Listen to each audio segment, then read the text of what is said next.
Here he comes into view, and you can see partial spoiler deployment. We'll look at that in a minute, and that'll help explain exactly what sort of hydraulic system failure he had.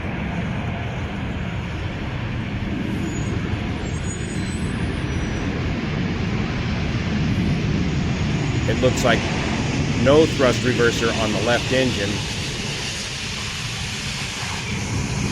Brakes are smoking badly. Uy, madre santa, man. Uy, man. Carepicha, man. Okay, time to shut him down, boys. The only reason the tail broke off is because of the steep terrain that the aircraft slid into, which busted the tail off. And they were very fortunate there was not a post-crash fire. Very good job by the ARFF being right on the scene as soon as this happened. Of course, they had plenty of time to coordinate to get into position before this aircraft landed.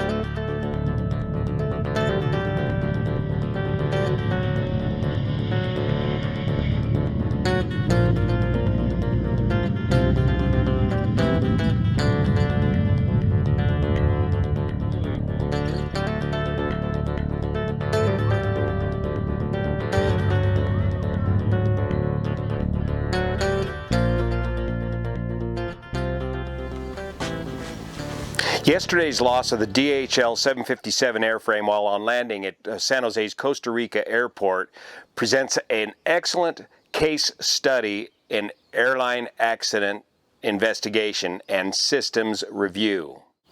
You've just departed San Jose's Costa Rica airport, field elevation 3,000 feet, runway length about 10,000 feet, good weather, clear day, and suffer some sort of hydraulic system failure.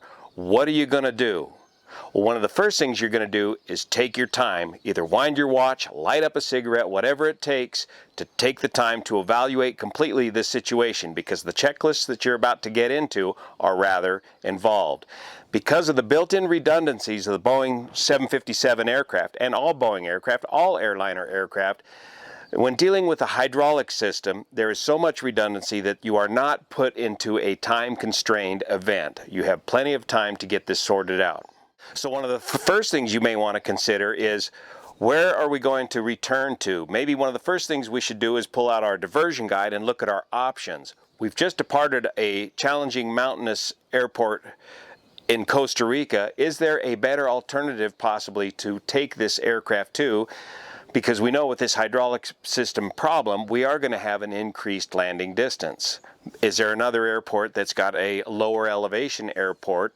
Is there another airport that's got a runway that we can land into the wind? Or maybe you'd rather just return to the airport that you're most familiar with, the airport that you just departed from. But returning to Costa Rica means, because of the mountainous terrain, it means a one-way approach into land that forces you into a slight tailwind situation, in this case 8 or 9 knots, and a density altitude approaching 5,000 feet. My name's Juan Brown. You're watching the Blanco Lirio channel. I flew the 757 for many years, and as you know, watching this channel, the Boeing 757 was always my favorite airline aircraft to fly. So let's get into this. First, let's start with pilot options. Looking here at the diversion chart, this crew was departing out of San Jose, Costa Rica, located right here, and heading up to Guatemala City right up here. So fairly short range flight. So just enough fuel range to cover this area here. A quick look at the options. The departure airport, 9,800 feet long, elevation 3,000 feet, special qualifications airport. It's a mountainous airport, tricky to get back into compared to some of these others. Liberia, 9,000 feet, 272-foot elevation. Panama City, 10,000 feet of runway, only 134 feet of elevation. This is not to denigrate the crew, but just to show you what your options are. What would you do in this case? In this case, the crew felt the best course of action was to return to the airport that they had departed from. There may be other factors that we don't know about yet that did force them to have a bit of a time constraint on their emergency return. We just don't know yet. So this means returning to Costa Rica, which has the mountainous terrain off to the east there, which is going to force you into a tailwind landing to the east. The instrument approaches to runway 25 are short visual approaches, and you need and want a nice long stabilized approach, an ILS approach, which they only have available for runway 7. But in the event of a missed approach, you got to get out of there quick.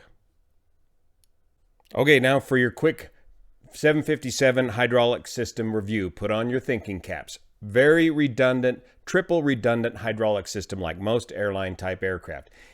The 75 has a left hydraulic system, a center hydraulic system, and a right hydraulic system. Any one of these systems is enough to fly the aircraft. You have to have hydraulics in order to maintain control of the aircraft to operate the flight controls. But any one of these systems can do that. On the left system of the 75 is what's known as the heavy hitters. And apparently this was the system that was lost on this aircraft. And we'll explain how we think we know that here in a minute by looking at those spoilers. The heavy hitters being, of course, the flaps, slats, and landing gear. Those are high volume hydraulic items that require a lot of hydraulic volume to move. And so in order to help facilitate that, left system is further backed up by a power transfer unit from the right system, where it can take right system power in the event there is a loss of power in the left system to help take left system fluid to operate the flaps and slats. Each of these three systems has multiple pump systems. The left system has the left engine-driven hydraulic pump plus a AC electric pump. The right system has the right engine hydraulic pump and an AC hydraulic pump as well. The center system has two electric hydraulic pumps plus a ram air turbine. In the event that you even lost both engines and all your electrical system, the RAT will automatically deploy and you'll still get center system hydraulics to help you guide your aircraft in for your forced landing following a dual engine flameout. Again, any of these systems can operate the flight controls. The ailerons, for example, use left system pressure and right system pressure. Rudder and elevators use sources from all three systems. The thrust reversers are attached to the associated system. The left thrust reverser to the left system, the right thrust reverser to the right system. Now, onto the brakes. There are 4 levels of redundancy in the brakes on the 7.5. You have normal brakes on the right hydraulic system, alternate brakes on the left hydraulic system. So if for some reason the right hydraulic system were to fail, it would automatically switch over to the left hydraulic system for braking the aircraft. Also not shown on this diagram is the reserve brakes and the accumulator, both off of the right hydraulic system. Let's take a look at that. So normally the right hydraulic system operates the brakes and anti-skid. All 4 of these alternative methods of applying the brakes all should have anti-skid available, which is why I don't understand why I see the brakes smoking so bad or the tires smoking so bad on this particular incident. If the right hydraulic system should fail, then the left hydraulic system picks up the brakes, again with anti-skid available. If that should fail, then a valve moves in the right hydraulic system. Trapped fluid trapped from a standpipe. Remember riding motorcycles in the old day when you had the old petcock and you had reserve fuel to get home on? Well, that's done with a standpipe. Same thing in these hydraulic systems. Reserve fluid is preserved below a standpipe and a valve is moved to use that fluid exclusively for the right brake system or for the brake system from the right hydraulic system. So this is strike 3. And then finally, the 4th way to get the aircraft stopped is with this emergency accumulator located right here. The only catch with the accumulator is you want to just apply the brake steady, one steady push on the brakes before you deplete the accumulator pressure. In any case, all 4 of these methods of stopping the aircraft should provide paired wheel anti-skid capability to prevent you from locking up the wheels.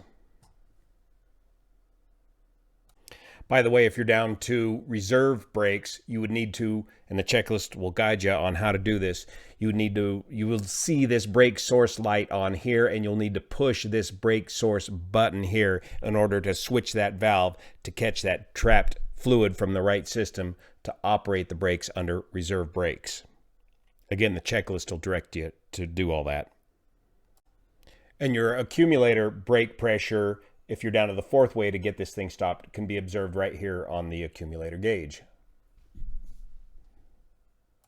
So how can we tell what hydraulic system he's having a problem with? By observation of the spoilers. Normally all the spoilers should be up. There's a total of 12 spoilers on the 757.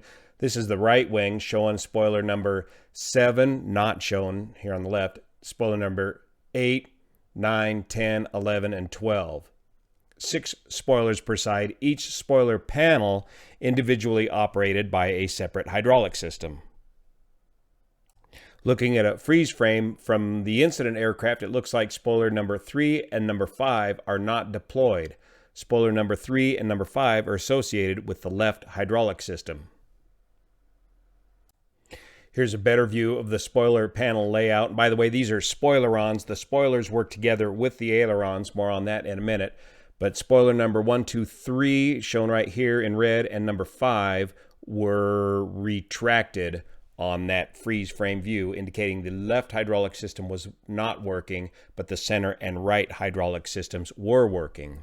However, in this freeze frame, we see that the right wing is not symmetrically, the spoilers are not symmetrically deployed like the left wing.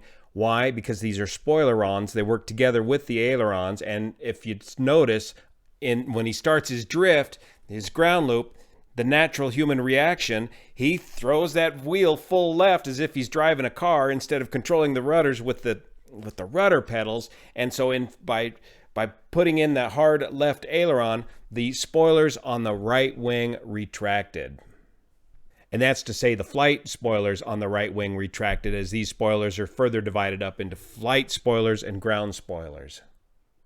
So if it was just the left hydraulic system that had failed, that's the heavy hitters, that's the big one. There are alternative ways to lower the landing gear and alternative ways to lower the flaps and slats if you need to, but that's going to mean that you are going to be only allowed to use flaps 20 for landing instead of flaps 25 or 30, and so you're going to have a pretty high approach speed. That also means you're not going to have nose wheel steering. Now you'll be able to steer the aircraft somewhat above 80 knots as you slow down with the rudders and with differential braking. This also means you should have normal brakes. Brakes should be operating normal with anti-skid protection. Now, once you've gone through all your checklists and got the aircraft configured for this particular emergency, then you're going to need to figure out your landing distance.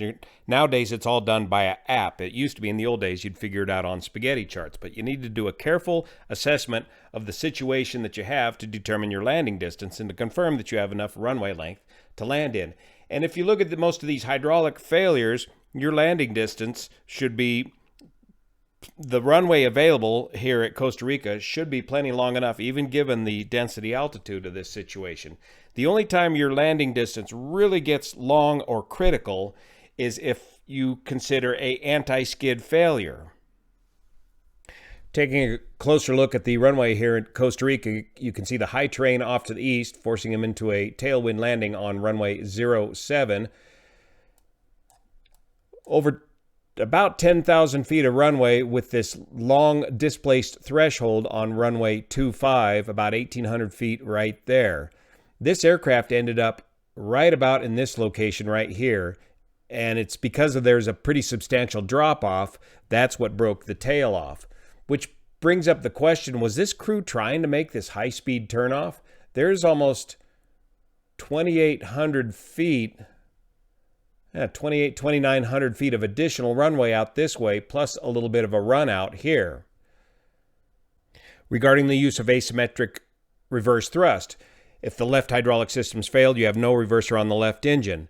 That should be pre-briefed, and you know that. You can still use reverse thrust on the right engine asymmetrically. I've done it before, landing on one engine on the 7.5. But if you do start to get pulled over to one side, you just need to pop that reverser out of reverse to stop the adverse yaw that would cause. Also, too, remember, we have no nose wheel steering. We have no steering of the aircraft much below 80 knots with a left hydraulic system failure. Because below 80 knots, the rudder is no longer effective. All you would have is steering through some differential braking. Here's somebody captured a view of this aircraft coming in on the approach, flaps 20, with that little bit of a tailwind. You got to nail it right on the end of the runway, and we can't tell from these videos where he touched down at, but investigators will be able to find out. But you're smoking along pretty good. Flaps 20, 5,000 foot density altitude, increases your ground speed, plus the tailwind. These guys were in a tight spot. Here's that weather from Simon Radecki at the Aviation Herald. 240 at 9 knots, 240 at 8 knots, good weather, very warm temperatures, 27 degrees Celsius. Down here you can get a better view of the drop-off that the aircraft was subjected to, which in turn broke off the tail, and of how did the crew get out of this aircraft. It looks like they used the 1L door with the assistance of the ARF crews, because that's a long drop from one left at that angle. And what investigators are really going to be focusing on is the maintenance of this particular aircraft. As we look at the Aviation Safety Network, they pulled up a report where this very same airframe had a similar or some other hydraulic problem back in February of this year that resulted in a no-flap landing. So what is going on with the maintenance of the DHL aircraft in Central America? So these are the sort of emergencies that you constantly train for and got to be prepared for when flying for the major airlines.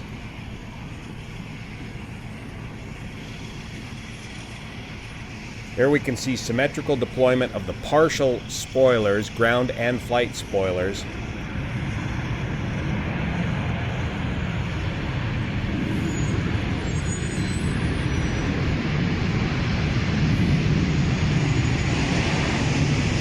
It sounds like he's coming out of reverse engine on the right engine. And now, right here, we could see the natural human reaction. When you start spinning the aircraft to the right, the pilot throws full left aileron into it, and that's what retracts some of these spoilers on the right-hand wing. Uy, madre santa, man. Which, of course, is not going to do anything to prevent the loss of control of the aircraft. Carepicha, man. Thanks so much for your support of this channel, especially over on Patreon, that make this content possible. Dios santo, See you here. man.